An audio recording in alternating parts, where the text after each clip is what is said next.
Hello everybody and welcome back to my channel, JTG Leather Goods. Like, share, and subscribe. And this is the first time you're watching my videos. I hope you enjoy and I hope to earn your subscription today.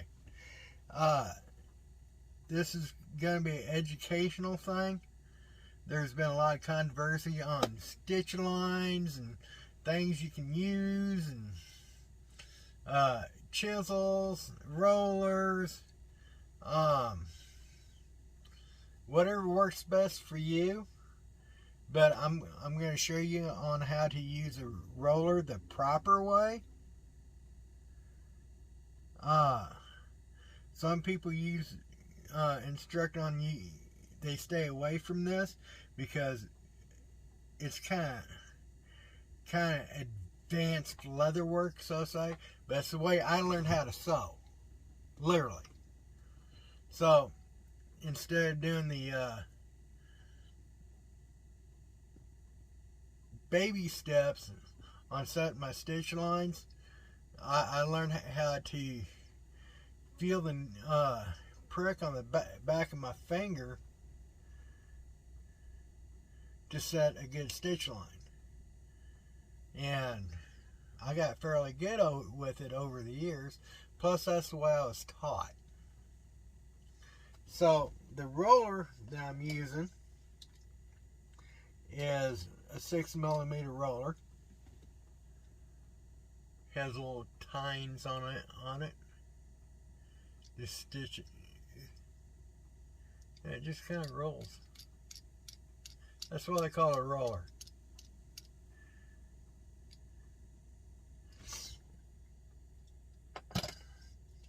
And there's two ways you can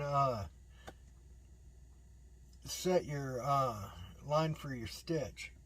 One way is using a compass or a wing divider, and the other way is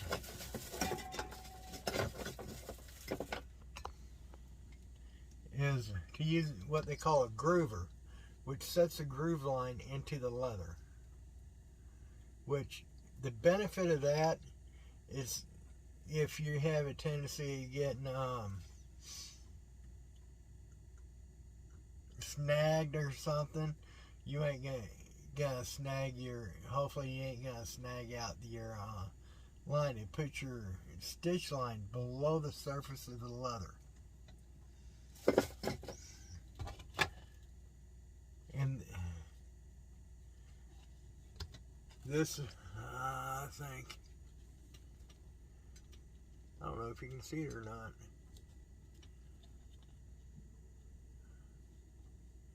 That's brown on brown. But I laid my stitch line and I used a L to punch out the holes. This was probably a little bit longer than that. Probably that long when I started with it 14 years ago. So I almost think I might be in for a new point on that. But I got a couple other ones I collected over the years on the truck too, which I can switch to. But I just like that one so well for some reason. So with that, I'm going to get started. Well, I got my edge setting down even so they match, and I got my gauge set on my compass. Now I'm just going to mark my line.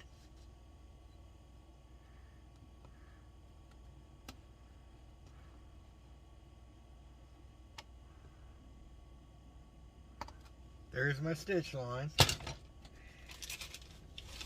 So I'm going to take my roller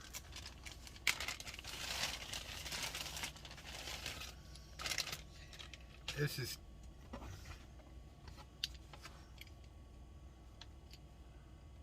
There's my little roller. I'm going to set it in the stitch line, and I'm just going to roll it along my stitch line to mark my holes. I don't know if you can see that. Yeah, you barely. So now, most instructors would say take a what is it, hole punch, and punch your little holes. Nah. This little pricking tool right here.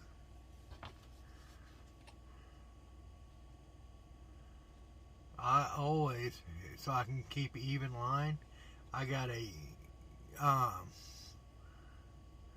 memory sensor right there in my finger, so I can keep my line straight. We go to the next hole. As soon as I feel that little tip of that, I move, and it gives me a straight hole onto the other side.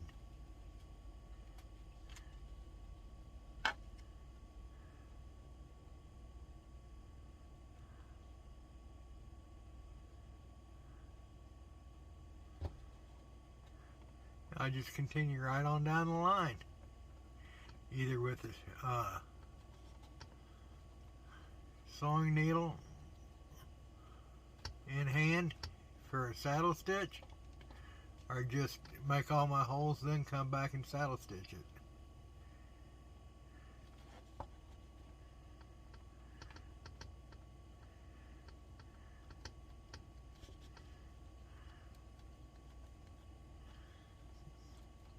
And I promise, if you learn this technique, you can sew anything together.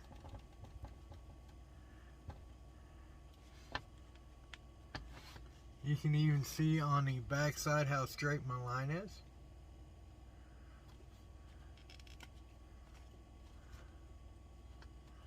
And if you get a little bit off from your line, you can always go right to your line and punch in your line, so you can stay consistent on your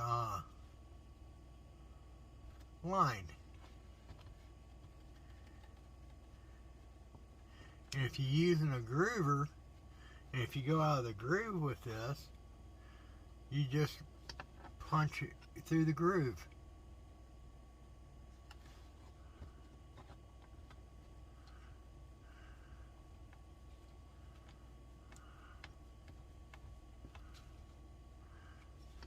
And that's how you use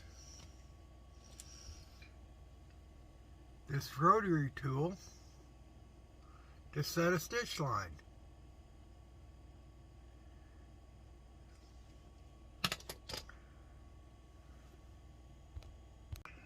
And once I got that all, my needle threaded up, I'm gonna take my needle, I'll take about half an inch past the end of my, and punch through the thread. See that little loop? Looks like a little D, don't it? So I'm going to pull my thread back until it gets to the end. I'm going to yank it down and smooth it out, which locks in my thread. So I'm going to start up here at the first hole, taking I threaded both ends of my needles, and then with one of them I'm going to take it and wrap around my project so I can get one side all the way through. Then I'm going to pull my thread all the way through, like so. And this is where consistency,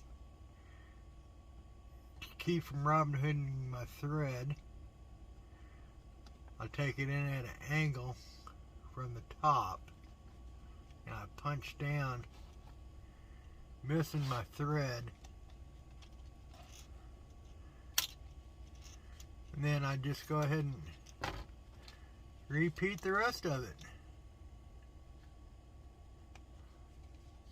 like so. Take my thread down, grab my other end, and this helps me from not threading the needle both when I go sew the inside pocket in here.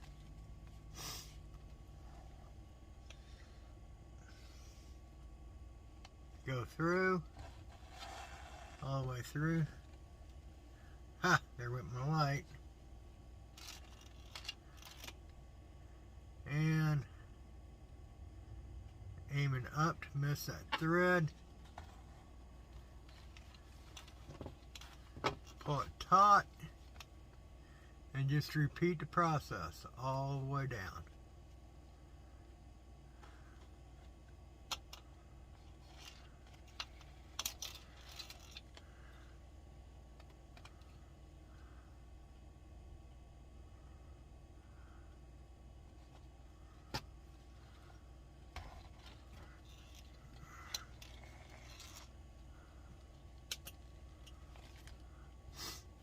Keeping it consistent.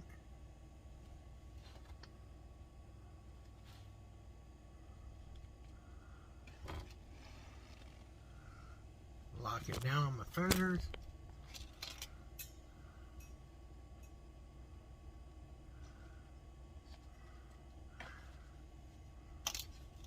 Pull it taut, each one. And once I get all the way down to the end, and I got my back stitches done,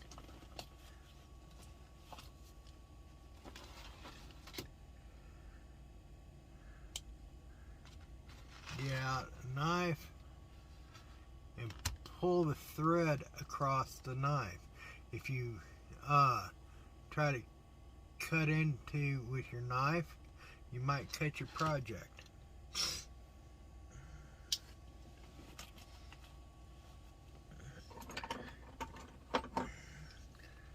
And see those little ends right there? I'll take that and burn them, rub them in, and then I'll take my stitch line and hammer that out. And if you look closely, there's my stitch line,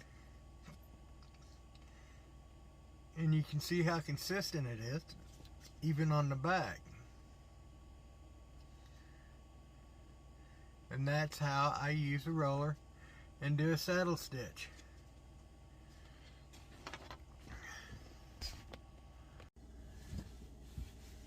Well, I hope you enjoyed that, because I enjoyed doing the video. Like, share, and subscribe. And if this is the first time you're watching my channel, I really hope to earn your subscription today. There's a lot of things that makes us so unique on stitching. You got your other tools you can use to set your stitch line, and you just have to find and choose which one is best for you. And I find it easier this way because I have more control on where my hole is going to be on the back side. And sometimes let me show you something.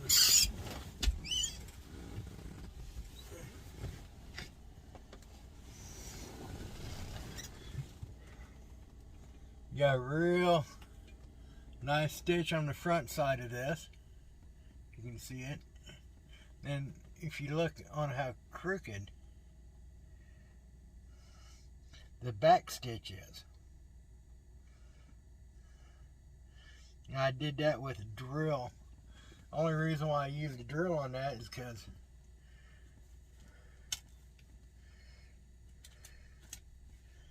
there's a 1/4 inch spine on the back end of that knife.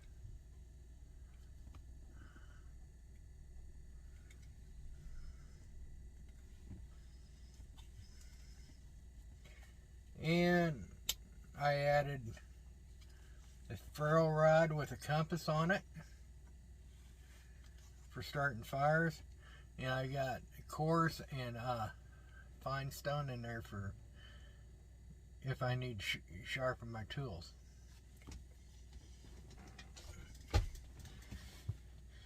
Well, with that being said, I'm gonna hop off here. I got to hopefully finish this project tonight, and like I said, like and share.